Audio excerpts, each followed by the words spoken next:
Sekjen Partai Nasdem Hermawi Taslim mengatakan Presiden Jokowi akan diundang dalam Kongres ketiga Partai Nasdem. Hermawi mengatakan undangan itu dalam bentuk kesetiaan Nasdem di pemerintahan Jokowi selama 10 tahun. Kongres ketiga Nasdem yang akan digelar pada 25 Agustus nanti juga akan mengundang Presiden dan Wakil Presiden terpilih Prabowo Gibran. Menurut Hermawi, keduanya akan diberikan kesempatan untuk memberikan presentasi berkaitan dengan masalah ekonomi. Rencananya Kongres ketiga Partai Nasdem akan dibuka oleh Presiden Jokowi dan ditutup Presiden terpilih Prabowo Subianto. Hermawi menjelaskan Nasdem sebenarnya telah diusir dari pemerintahan. Ia pun menyindir partai yang kerap mengusir Nasdem tapi tidak juga keluar dari pemerintahan Jokowi saat ini.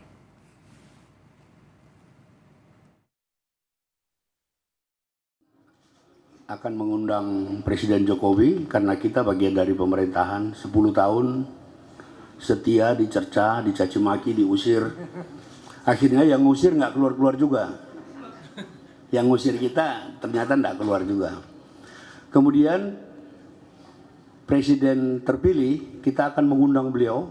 Di sini semangat sinerginya. Kita akan mengundang beliau sebagai bagian dari prakongres, lalu kita akan jabarkan nanti poin-poin apa yang kita bisa kerjakan bersama. Kongres ketiga Nasdem akan mengundang dua tokoh sentral, yakni Presiden Jokowi dan Presiden terpilih Prabowo Subianto. Apakah ini sinyal yang kuat jika Nasdem sudah resmi merapat ke kubu Jokowi dan Prabowo? Kita akan bahas bersama Direktur Lingkar Madani, Ray Rangkuti. Selamat petang, Bang Ray. Petang, ya, sore.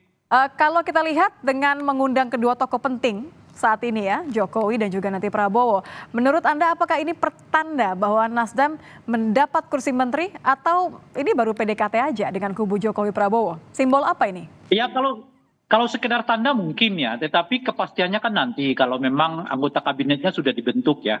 Tapi kalau untuk melihat apakah ini merupakan kedekatan istimewa antara Nasdem dengan Pak Jokowi atau antara Nasdem dengan Pak Prabowo, di satu segi iya gitu. Nah, tetapi kepastiannya nanti akan kita lihat di bulan Oktober, karena baik Pak Prabowo maupun pihak Nasdem sendiri kan belum secara eksplisit menyatakan akan bergabung di dalam satu kabinet gitu ya.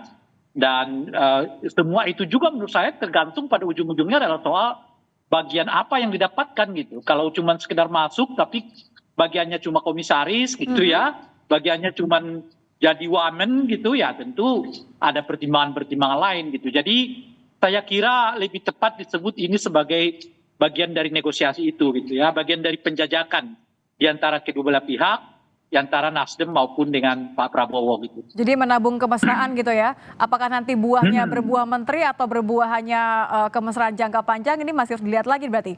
Kemungkinan besar yang mana? Nggak ada kemesraan jangka panjang, itu kemesraan jangka pendek semua. Oke, hanya jangka pendek ya? Jangka pendek semua. Ini soal dapat menteri apa enggak. Kalau nggak dapat menteri mungkin Nasdem malah nggak mau bergabung dengan kekuasaan.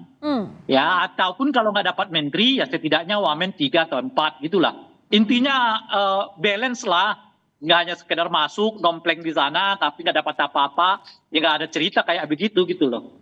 Oke, kalau kita lihat kan pasca Pilpres, Ketua Nasdem juga sudah bertemu dengan Jokowi di bulan Februari, kemudian yang terbaru juga di bulan Juni ada pertemuan lagi. Kita akan melihat dulu bagaimana melihat cairnya hubungan antara Paloh dengan Istana. Apakah ini pertanda retaknya hubungan saat Pilpres sudah benar-benar selesai, sudah terjalin kembali? Kita akan simak terlebih dahulu pernyataan dari Ketua Nasdem Surya Paloh. Pak Paloh ada pertemuan dengan Pak Jokowi lagi nggak nih terbaru ada pertemuan dengan Pak Jokowi lagi nggak mengenai kabinet ke depan? Ada lah, insya Allah. Kapan terakhir ketemu terbaru? Berapa? Mungkin 2 minggu yang lalu kali. 2 minggu di istana Pak Paloh. Ada wacana itu membahas kabinet. Enggak ada. Biasa, ngobrol-ngobrol biasa aja. Ngobrol-ngobrol biasa katanya Bang Ray, tapi kalau Anda katakan kan ini tidak mungkin ada percakapan kalau tidak ada negosiasi yang menguntungkan Nasdem begitu ya? Ya iyalah. Jadi kan seperti yang saya sebut tadi itu nggak ada perbincangan jangka panjang, ini semua jangka pendek. Ya ini kan semua ini bolak-balik. Pak Jokowi sebelumnya juga menunjukkan ketidaksenangannya pada Surya Paloh ketika Surya Paloh mencalonkan Anies sebagai calon presiden kan. Bahkan ketika terjadi perhelatan besar Nasdem itu Pak Jokowi tidak hadir gitu ya. Dan sehingga melalui PDI Perjuangan Pak Jokowi seperti menyampaikan keluh kesahnya yang disampaikan oleh PDI dalam bentuk meminta ya Nasdem keluar. Yang lalu kemudian disebutkan oleh Sekjen Nasdem itu udah pernah diminta keluar tuh. Yang minta itu ya menurut saya ya Pak Jokowi tapi melalui PDI Perjuangan saat itu gitu loh kira-kira ya kan.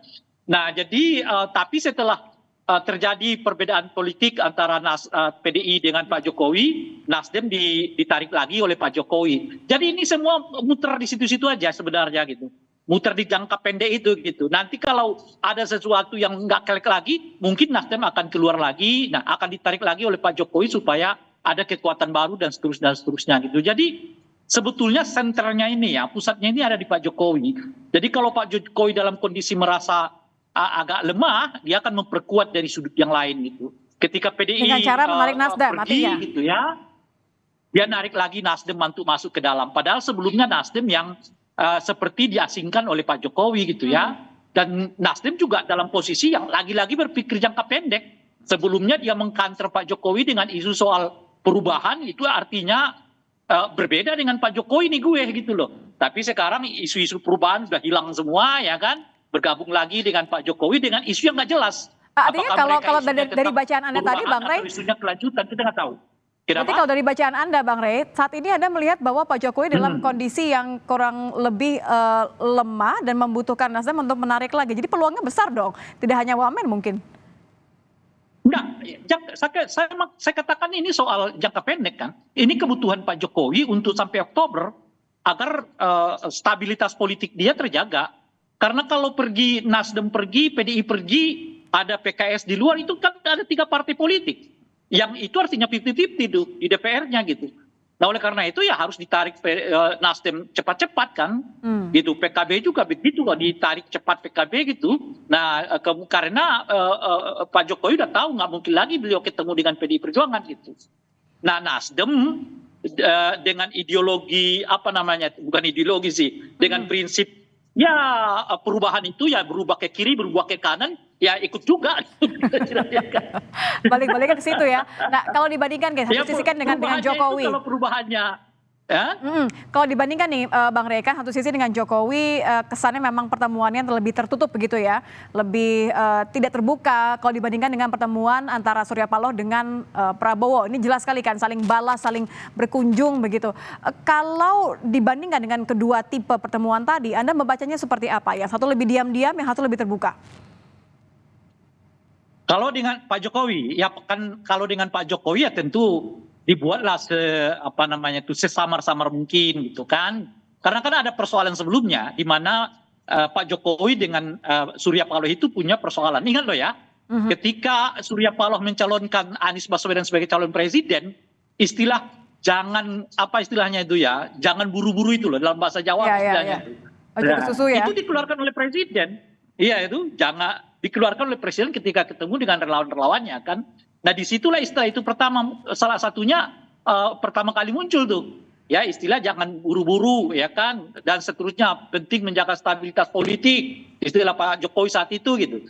Itu dilihat dimaknai karena beliau merasa sedikit agak kesal dengan langkah Nasdem yang saat mendorong Anies Baswedan sebagai calon presiden, apalagi tagline-nya adalah perubahan. Sementara dengan Prabowo Anda melihat bahwa justru harus lebih terbuka untuk mendapatkan kursi tadi. Karena kan kepentingannya adalah untuk memberi pengertian kepada masyarakat bahwa Nasdem dekat-dekat saja nih dengan Prabowo gitu loh. Kalau dengan Pak Jokowi ya cukuplah di belakang dan sebagainya gitu. Karena nggak ada kepentingan yang bersifat jangka panjang. Jangka panjang pengertiannya 5 tahun ya. Yang ada jangka pendek sampai Oktober ini gitu. Oke, satu hal Bang Rey yang juga kita lihat adalah bagaimana potensi kedekatan Nasdem dengan kubu pemerintah ini. Apakah Anda melihat kedekatan ini akan membuat hubungan antara Surya Paloh dengan PDIP dalam hal ini Megawati ya akan semakin jauh dan menguntungkan siapa saja, apalagi jelang Pilkada Jakarta? Ya, saya kira kalau Jakarta mungkin akan ada titik temu kalau saya kali menyebut Kaisang akan masuk. Kalau Kaisang masuk, ya Nasdem PDI bisa bersatu. Nasdem PDI bersatu kan bukan persoalan baru kalau di pilkada ya. Nah di tingkat nasionalnya juga kan mereka nggak ada masalah kan. Yang ada itu kan cuma benturan psikologik antara Pak Surya Paloh dengan Ibu Mega. Dan benturan psikologik itu tidak dengan sendirinya berimbas kepada institusi. Gitu kira-kira tuh. Institusinya bisa ketemu. Kan faktanya mereka sama-sama bersama dengan Pak Jokowi kan.